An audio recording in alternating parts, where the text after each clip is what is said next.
Hi! మనస్ఫూర్తిగా చెప్తున్నా, మనసులోనే పెట్టుకో. నువ్వు జీవితంలో ఎదగాలంటే, నీ జీవితంలో నువ్వు ఎదగాలంటే ముందుగా ఏం చేయాలనుకుంటున్నావు? శుభ్రంగా కటింగ్ చేయించుకోవాలి. కటింగ్ చేయించుకొని చూడండి ఎలాగైపోయానో. తర్వాత ఏం చేశానంటే, బయటకొచ్చి మా మామిడి చెట్టుని చూసాను. మామిడి చెట్టు కూడా డెవలప్ అయిపోతుంది. అందుకు మన జీవితంలో మనం కూడా డెవలప్ అవ్వాలని తులసి కోట కాడికెళ్ళి దండం పెట్టుకొని, మన అమ్మోద్ది కాడ బండెక్కి అలాగా ఊళ్ళో తిరుగుతున్నాను.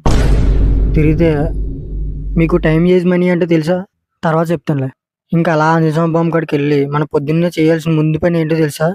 శుభ్రంగా టిఫిన్ చేయాలి. ఇక ఎలాగైనా మన జీవితంలో మనం గట్టిగా ఏదైనా సాధించాలని బయలుదేరాం ఒక ఎక్సెల్ బండి మీద. ఎందుకంటే మేము ఎక్కడికెళ్తామో తెలుసా? తాటి బెల్లం మోత్తాకి. ఇంకా అలా కాసేపు మా పొలాలు చూడండి ఎంత బాగున్నాయో పొద్దున్నే. జీవితంలో ప్రశాంతంగా ఉండాలి. ఎక్కువ ప్రెషర్ తీసుకోకూడదు.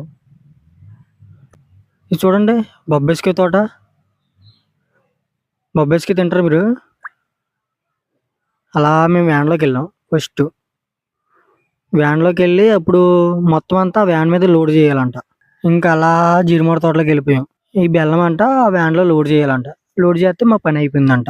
ఇంకా అలాగా ఎలా తయారు చేస్తారని చూద్దామని ఎళ్తే అక్కడ పెద్ద పొయ్యి ఉంది. ఆ పొయ్యిలోనే వండుతారు అంత మొత్తం. దాంట్లోనే ఇంకా తాటికూళ్ళు ఇంకా ఏసి వండుతారంట. ఎలాగ వండుతారో మనకే తెలీదు. ఈలోగా మనోడు "కొళ్లు తాగుతారా" అన్నాడు.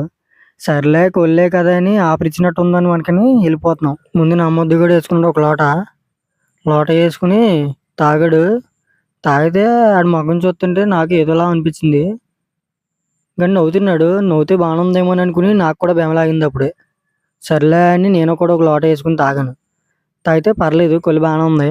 అప్పుడు నాకు అనిపించింది మనుషులు మంచోళ్ళురా. మనుషులు అంటేనే మంచోళ్ళురా అసల అనిపించింది ఆ కొల్లు తాగాక. ఇంకా అలా తాటి బెల్లం లోడ్ చేసేసి వ్యాన్ మీద వ్యాన్ని అలా పంపేసి ఇక పక్కన ఉన్న అనుప్రియ జ్యూస్ తాగేసి వచ్చేసాం.